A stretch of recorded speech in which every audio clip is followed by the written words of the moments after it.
Jack here, owner of Hockey Alley, bringing you back hockey history. Today I have NHL player Morris Lukowich from the Winnipeg Jets. He has done five segments already. This is going to be segment number 6, and I'm going to ask him about the movie Slapshot when it debuted, if the players were excited to see it or not. Also, his favorite road trips and any other stories he has when he played with the Los Angeles Kings. How are you doing, Morris? I'm doing excellent tonight. Thanks, Jack. You're welcome. This is our 6th segment we're doing, and it's awesome. A lot of great stories you had in the past interviews. Well, thanks, Jack. You know what? I love chatting about this piece of my life. It was such an exciting time, and so many good memories. Some not so good memories too. And we're going to chat about a couple of those today. Yes. And yet, just the fact that I actually, the boy who grew up in nowhere, Saskatchewan, that we didn't have an indoor hockey rink, the fact that I eventually got to the NHL, I tell kids that it's proof that miracles can happen and dreams can come true. It's true. I believe in that very much. That's a great advice to all kids. Did you have any favorite road trips over the years? Yeah,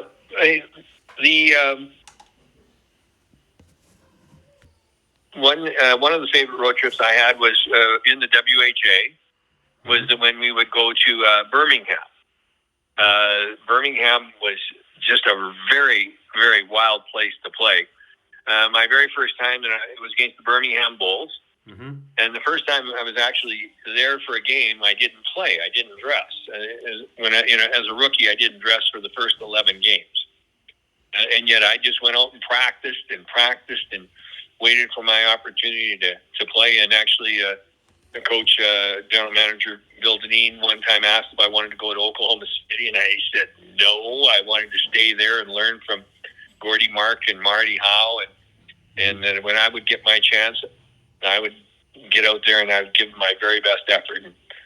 And so he kept me with the team. And what I really was amazing about Birmingham was because it's in the deep south. Yes. It ended up the very first national anthem. It ended up that they walked this beautiful blonde gal out on the ice, and she had one of these beautiful dresses that they really are big at the bottom. I don't know what you'd call them, but like a really southern gal dress.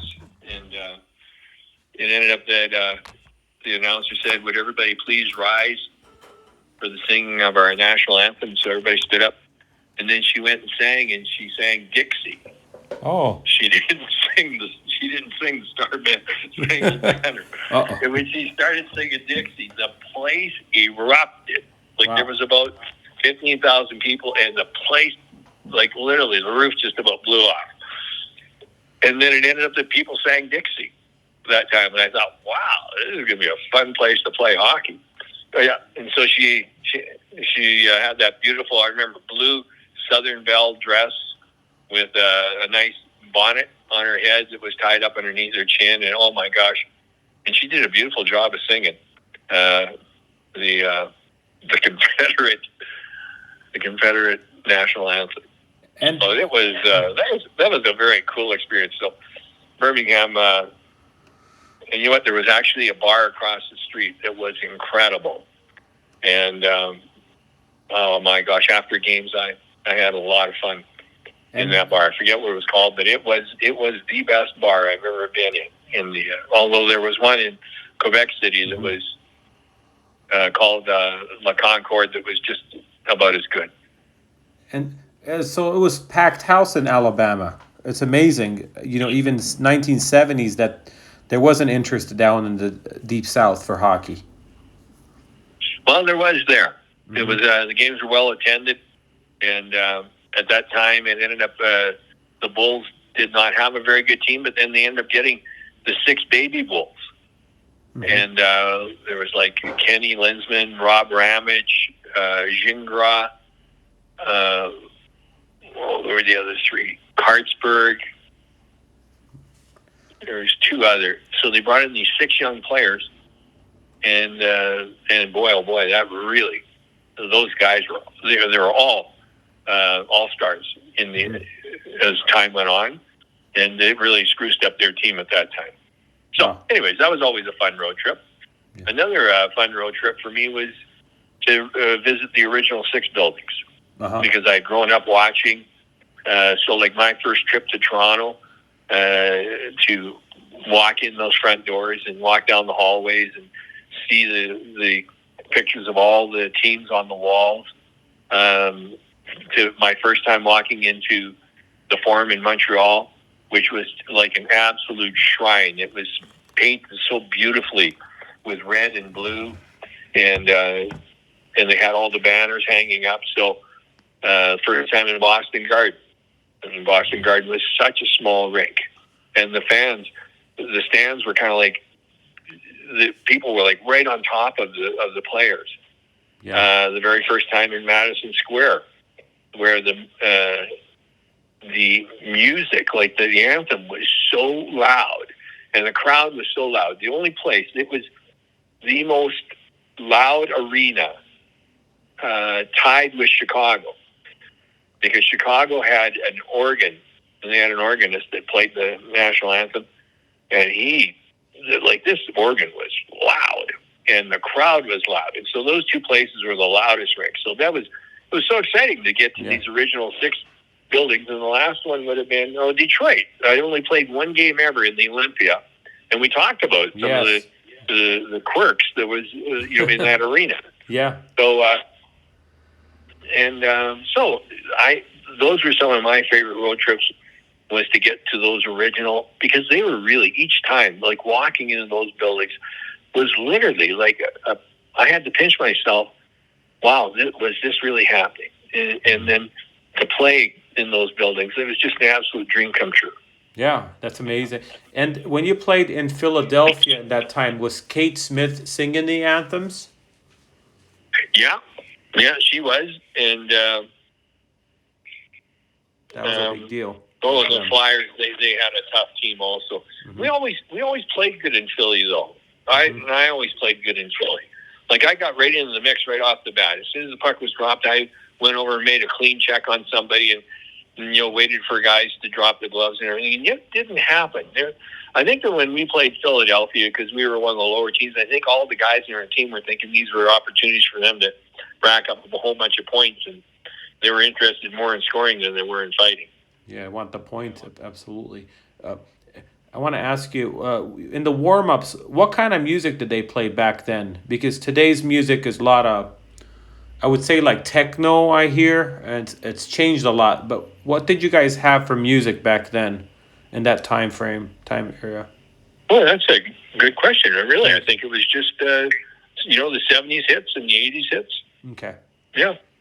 I think whatever was popular. And it was always fast. Mm-hmm.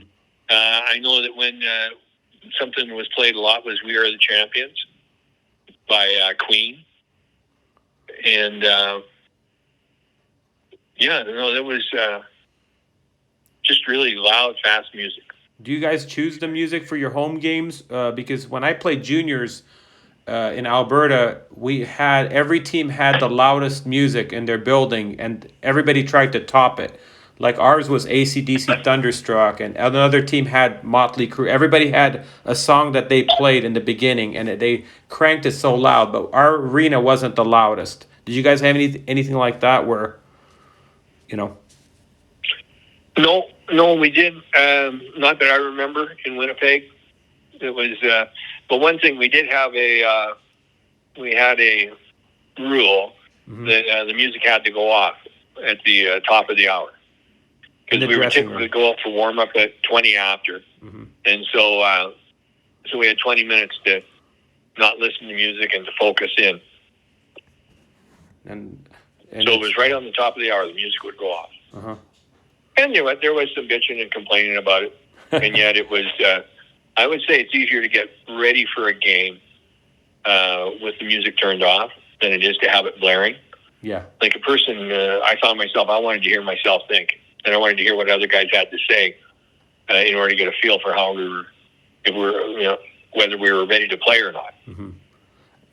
Was there any conversations, like a lot of comedy in the dressing room while you guys are getting ready, or was it pretty quiet most of the time? I mean, no, there were different, like, people, players prepare differently. I was a guy that I liked to talk, and I went through a checklist of what we had to do to win. Mm-hmm. And I think that if I were to do it over, I would not do that.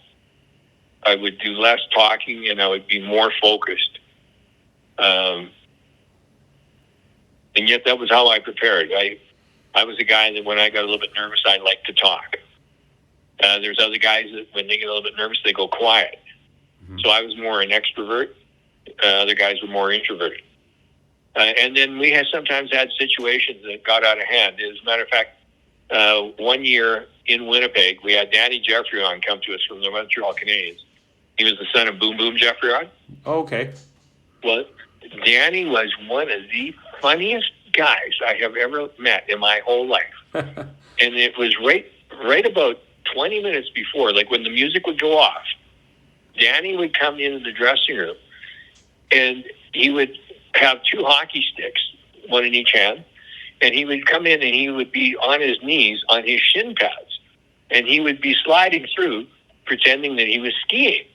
And so he would come through and he would ski over to where he sat. And then Danny was a guy who was a little bit like me. And when he would get nervous before a game, like I would go through a checklist of, hey, this is what we got to do. And I think guys could perhaps respect that. And I'd be encouraging guys. Danny would go into a comedy routine, and he was funny. And it was the bloody same comedy routine every time. And I can't tell some of the stories because some of what he did was X-rated. But, oh, my gosh, and the guys would be laughing. Like, literally, he would have the whole dressing room in an uproar. And finally, after a certain period of time, I went to Danny and said, Danny, you know what? Please take this the right way. I said, you have to stop doing this. Like, we are not ready to play because it actually takes a fair amount of energy to laugh. Yeah. And we would be laughing for 20 minutes, and then by the time we came to play the game, we were bushed. So, instead of saving the energy from the game, we were, and he was funny. Oh my gosh. And he was, and he would talk in French and English. He'd be combining the two. Oh, and so literally, I went to him and he kind of stared at me when I asked him at the time. And I was the captain at the time. So I just said, Danny, you know what? You just somehow have to learn to come in and just somehow got to do it differently. But there was a stretch of about 20 games where every time, as soon as the music went off, who would come skiing into the dressing room on his shin pads, and with the two hockey sticks as poles. Yeah, it was, and so it was. That was the only time I think I had to go to somebody before, like to say, hey, please change the pregame routine. Yeah. Because it's taken the team out. Yeah. Did you guys? It is amazing, and I told him it is amazing comedy. Like, holy crap! Save it for after the win. Yeah. And you know what? He was good about it. He kind of took it okay, and then sadly, shortly after that, he got injured in a very, very tough fall in Chicago, where we were on a 2-on-1 together, and just as he was on my right, and just as he came in, somehow the defenseman tripped him. Oh, man. And he literally went up in the air, and he hit the goalpost sideways. So he was perpendicular to the goalpost, maybe about 3 feet off the ice. Ooh. And literally his leg, he was hitting it with the side of his leg. His leg was wrapping around the goalpost. And because I was stopping on the other side, I was watching his body wrap around this goalpost. Oh, and I was just waiting for his leg to snap when the whole net went. And just a quick story about this. This was in Chicago. Mm-hmm. It was the first time I ever saw how the nets had got screwed into the ice. The nets actually got screwed into a plate that was about 2.5 feet by 2.5 feet wide. And at that time, there was like a steel post screwed into the ice, and then the nets were put on top of this post, which is about 10, 12 inches high. And that net wasn't going anywhere. Wow. And it ended up that it took us forever to play that game because we could not, when it broke away, it took a sheet of ice with it that was about 5 feet by 5 feet. Wow. And it ended up, they came out and they packed it with snow and they brought out fire extinguishers and tried to freeze it. But every time somebody skated past that area, that whole thing sheeted away. And then they'd have to come back and pack it again. It took us about 5 hours to play that game. Oh, man. And I ended up getting I got my skate sharpened about, I'd say, 3 times during that game. Because every time I went through there, I'd lose my edge on the concrete. So, jeez. But Danny, it ended up that he was out for, I would say, 3 months with like a bruised thigh, and that he had terrible inner bleeding in that area. Man. And so so we ended up, he didn't have the comedy routine for a while. Yeah, sad. In the end, I'm not even sure if it helped us win games or not, but it was an observation. Okay, what else? I want to ask you, if there's an unwritten rule where you're not allowed to talk to the goalies before the game on any of the teams that you were on? Was there an unwritten rule where you cannot talk to the goalies? Well, every goalie is different. Mm-hmm. So there were some goalies that were chatterboxes, like Gary Suitcase Smith would talk lots during the game or before, because he was a guy that couldn't sit still. So he would be talking lots. And I think I told the story about that. At the end of every period, he would come off the ice, and Smitty would get completely undressed. Oh no, I don't think so. I haven't told you this. No. Oh, wow. He would get completely undressed. He would peel all his socks off at one time. And the thing at the time, he was wearing 7 pairs of socks. And so he would just strip them all off at one time. And the trainer would have to come and separate them and put them in and he would walk over, he would step into the shop, he would turn the water on. Literally, he would turn it on, get underneath it for about a second, turn it off, come out, towel off, and get redressed. Oh, man. He would put these 7 pairs of socks on, and he would get completely redressed. And literally, if we had 15 minutes between periods, he would just be pulling his jersey over, and he was ready to go again. Like the Suitcase could not sit still. It would make him so nervous. So it was just something. Like when we looked at idiosyncrasies, he was incredible. Like every period, he would do this, and it was something to watch. And then I remember one time, I thought, like, why 7 pairs of socks? So I asked him one time if it was only 7 pairs of socks, and he said no. He said there was one time he was in Minnesota, he was going through a real tough time in his life, and he said he had up to 14 pairs of socks. And so whether that was true or not, I don't know, because he might have been BSing me. Yet it was something to watch him, like every period. I've heard of him, but I've never seen him play.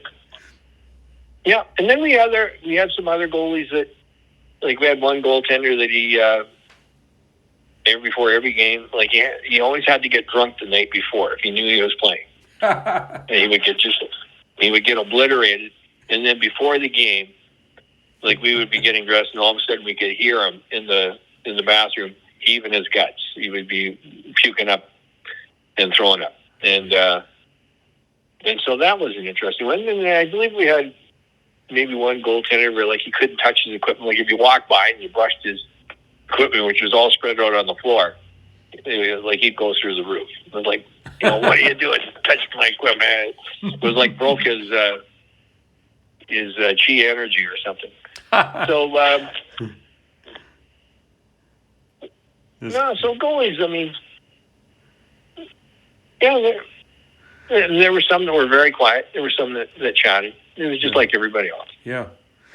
In the 1977, the movie Slapshot debuted 45 years ago, almost to the day. And was there any excitement from the players to watch that back then? You know what?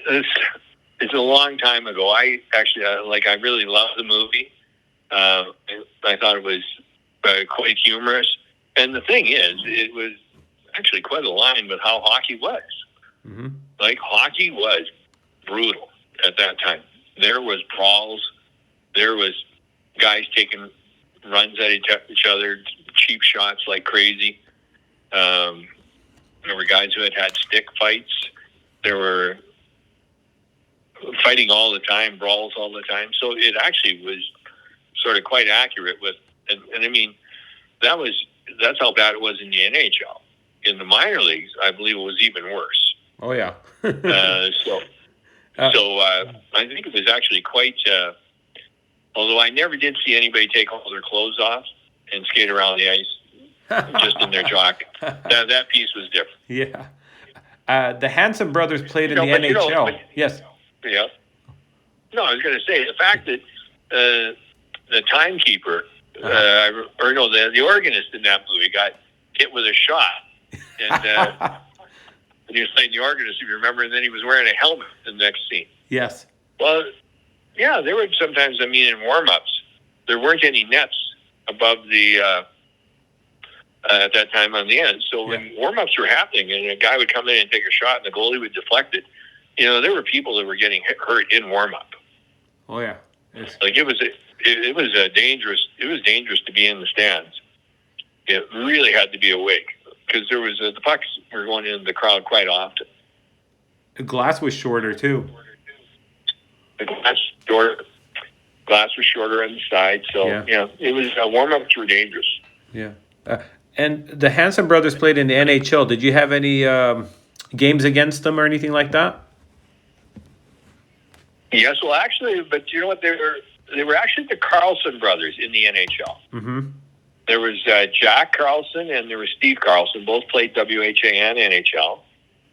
And the thing is, there was one other brother, and I think he maybe didn't ever play. So there were three Carlson brothers. And in the original Slapshot movie, it was actually, they were supposed to be the Carlson brothers. It ended up that Jack Carlson, the oldest, ended up getting a contract with, I believe, in Japan. And so he had to leave. So they ended up getting another guy that was a buddy of theirs who was also extremely tough. Like, these guys were all tough and all big. And they brought in Dave Hansen. And I've heard that what happened, like I've talked with Dave about this, that ended up they liked his name better than Carlson. So they went with the Hansen brothers. Mm-hmm. So there was one Hansen, or that was Dave Hansen. The other two Hansens, one was Steve Carlson, and the other one was Steve's younger brother, which I do not know what his first name was. Yeah. And Jack was off playing, I believe, in Japan. And so there was three, yeah. And they must have fought a lot in the NHL, probably. I'm guessing. Jack, I think, I believe, was a black belt. He was absolutely one of the toughest guys I've ever seen. Steve was also tough, not quite as coordinated as Jack. And but these guys, they were big, and oh my gosh, they were tough. But I ended up having a run-in with both of them. Oh, you did? Yes. It ended up that with Jack, it happened in Minneapolis when we were playing against the North Stars. And it ended up that Jack had the puck at center ice right in front of the benches, and he went to go around me on my forehand side. And I reached out to slash, and at that time, there was a lot more slashing that went on, especially on the sticks. Now, even if you slash the stick, you can get a penalty, which is, I feel, somewhat ridiculous, unless it's an absolute vicious slash. Mm-hmm. So I went to slash his stick and take the puck, or I went to slash me with the puck. Somehow he did something that he veered or something, and ended up I slashed him right across the wrist. Oh. And then I got the puck too, and I could hear him yell Like he went, ow. And I thought to myself, as I got the puck and I started taking off down the left wing, I thought, know where Jack Carlson is the whole rest of this shift. And because I knew he was going to come for me. And because I ended up whacking him really hard. And I didn't get a penalty on the play somehow. So I ended up getting this puck, and I went down the left side, and I was going around Kurt Giles. And just right as I was getting in the net, I was just going to cut across the front of the goal to see if I could roof the puck on the goaltender. And it ends up and I've got Kurt Giles beat. Mm-hmm. But something he's kind of got me blocked out a little bit. And just as I cut in, all of a sudden, who shows up? Jack Carlson. Kaboom. Like, I do not see him. And I get creamed. And it ends up I go flying straight into the glass behind the net. Now, in Minneapolis and also in New York, I had mentioned in Madison Square that the glass at that time wasn't all just glass. They actually had steel holding the glass in place. The girders. And the steel actually stuck out. Mm-hmm. So, like, I would ask our defensemen if when they were shooting the puck in, could they shoot it in around the glass, because it might hit one of these pieces of steel and pop right out in front of the net. Yeah. And it ended up, I went into this boards, and I remember I was concussed, and I was out for a little bit. And when I came to, I was on my hands and knees, and there was like blood just pouring down out of my lip, and big puddle of blood on the ice. The trainer comes out. His name was Chuck Babcock, mm-hmm. and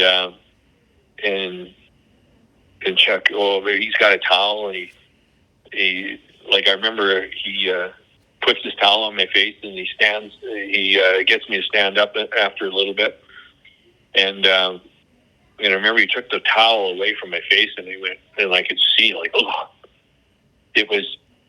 So then so we go off the ice, and then in Minneapolis, like in Minnesota's rink, it was a rink that had been dug down into a hole.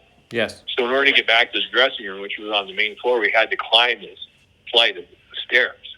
So it was a long friggin' climb back up to the dressing room. And as I went in, I made a right, and then Chuck took me into this other room, and the doctor was there already. Mm-hmm. And I remember the doc came over, and he took the towel away, and I could see him gasp. And I went, wow. I said, this has got to be bad. I said, where's there a mirror? And the doctor literally said, we don't have any mirrors in here. To which I said, well, that's bullshit. And so then I walked out of that room, and I walked into where we had our bathrooms. And I went and I looked, and oh my gosh, there was blood coming out from above my right eye and below my right eye. Wow. There was blood coming out from my lip, because my lip had been split wide open. And there was blood coming out from underneath my chin on my right side. And so it ended up that I'm bleeding out of 4 spots. And there's just blood all the way down the right side of my face. Man. And I'm staring at this, and I'm going, oh my gosh. Like, so it ends up, so the doctor ended up stitching up 4 different spots. Wow. On this play. Man. And so when we watched the replay, when Jack came in to hit me, he came in, and what happened was his stick caught me, like the end of his stick caught me in the eye area. So that's what cut the eye above and below. And luckily, I didn't get a stick in the eye. But he kind of got me just on the side, but it cut me in 2 spots. And then what happened was he followed through, and he drilled me with his glove and stuff, and that's what cut me underneath the chin. And then, like, literally, I went flying. Man. Face first in this bloody board. Man. And hit this steel right on, and the steel split my lip open. So it was ended up I got like 4 cuts on one hit. Yeah. So to finish off the story, it ends up I think I get stitched up and I come back out and play, and I had ice on my face, and somehow that night, and even though I iced it down, it blew up. Mm-hmm. And my face was like complete out sideways. And literally, I looked like the alpha male. And so when I came down to the bus the next day, like, I remember, oh my gosh, the guys were looking. And literally, the right side of my face was way out.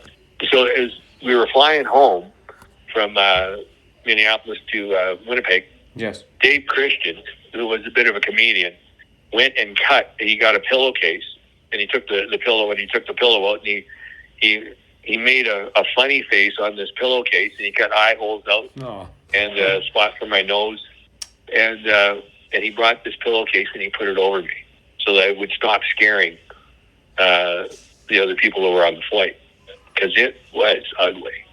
Oh man! And so when we got to customs, I walked through customs with this bag over my head, and Dave was with me because I was still actually kind of shook up, still concussed somewhat. And when we got to the customs guys, they were not impressed, and they said, take that pillowcase off. Yeah. We've got to see who you are. And Dave said, "Are you sure about this?" He said, "This is really ugly." And they said, "No, you've got to take this thing off." And so I took it off, and they literally, both of them just gasped. And they said, "Go through, please." I remember I went through, and the first person I ran into was my wife, and she went, "Oh my God, what a mess." Oh. Yeah. So it ended up that it took a little while for that swelling to come down, and I wore a protective piece for a little bit, which was no fun. No. But anyways, that was my run with Jack Carlson. Oh man. So, yeah. And then have you got 2 minutes for the Steve Carlson one? Sure. Yes. This was we had a game against the Oilers. It was WHA, and it was right before the playoffs were going to start. And this would have been in 79, 78, 79. So it was the spring of 79. It ended up that I was in the slot waiting for a pass, and Steve came. He was from out about the blue line. He came skating all the way back in and literally just cross-checked me from behind big time. Man. And like, talk about whiplash. So he took a run and no call. Like, unbelievable. I get absolutely creamed from him. And didn't see him. So it ended up, it took me a little while to get up. The play went down to the other end. And then what happened was we got the puck and we were starting to bring it back. But as I was going back down the boards and I was going right in front of the penalty box, Steve was coming back. He was back checking. And he kind of looked back to see where the puck was. And I jumped up in the air. And I had to because he was so tall. And I cross-checked him as hard as I could right across the face. Wow. And you know what? This maybe sounds vicious or sounds whatever, yet it was the sort of fighting spirit that I had inside of me that wasn't going to take the BS from these big guys. Yes. That they were going to get it back sometimes. And oh my gosh, what was I doing going after Steve Carlson? I mean, this guy could just snap me in half. But anyways, I cross-checked him right across the face. Both of us went flying. I went flying one way, he went flying the other. And he got up and he was just coming after me. And it ended up that luckily the linesman got in the way and broke. And so we never did have, I think we were maybe fencing with our sticks a little bit. So it came very, very close to being really ugly. But the linesman came in and saved the day.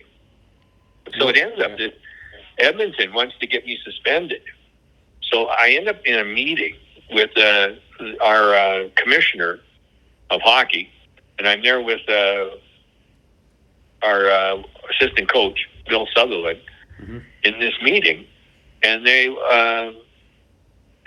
asking, like, how could I do this to Steve Carlson? Like, what was I thinking? And Edmonton wants me suspended for playoffs. And so I remember I said to the commissioner, I said, you know what, take this video and let's back it up about 20 seconds. And he says, why is that? And I said, you'll see why I jumped up in the air and cross-checked him as hard as I could across the teeth. And so they actually backed up the video, and they played, and they saw Steve come from the blue line and cream me in the middle of the Oilers slot. And they looked at that, and they played it a couple of times. And they said, you know what, Morris, there won't be any suspension. Oh, how nice. And, yeah, and it ended up that was the year we won the WHA championship. We beat the Nordique 4 straight. And then we won against the Oilers in 6 games. And you know what? It was kind of strange. Steve and I, we just stayed a mile away from each other. We didn't have any run-ins. We didn't have anything. Yeah. I know I was scared of him. And I don't know, maybe he thought, what the hell is this small guy doing jumping up in the air, cross-checking me across? Did Gordie Howe ever go at him? Did Gordie ever go with who? Hit Steve or Jack Carlson? Like, did he ever? Oh, you went not that I'm remembering. No. But Gordie, he definitely dished it out to a lot of guys, but I'm not remembering him give it to either of them. Probably didn't want to mess with him. That's what I'm thinking. Yeah, near the end of his career, Gordie did pick some spots when he got in with a guy that was too. Like one time, I did see him get in with a young guy who played for the Dallas in the American League, and this guy was coming after Gordie, and he was really, really big. And Gordie turned to skate away, but as he did, he actually took his stick and fired over backwards over his head, and he sliced the guy. Wow! Right across the forehead. And it was an exhibition game, and it ended up that. But that was one time I did see him turn away from the situation, and still end up one ahead. Yeah, that's tough. Yeah, it was different times back then for sure. Good. I want to thank you, Morris, for another segment. It's awesome.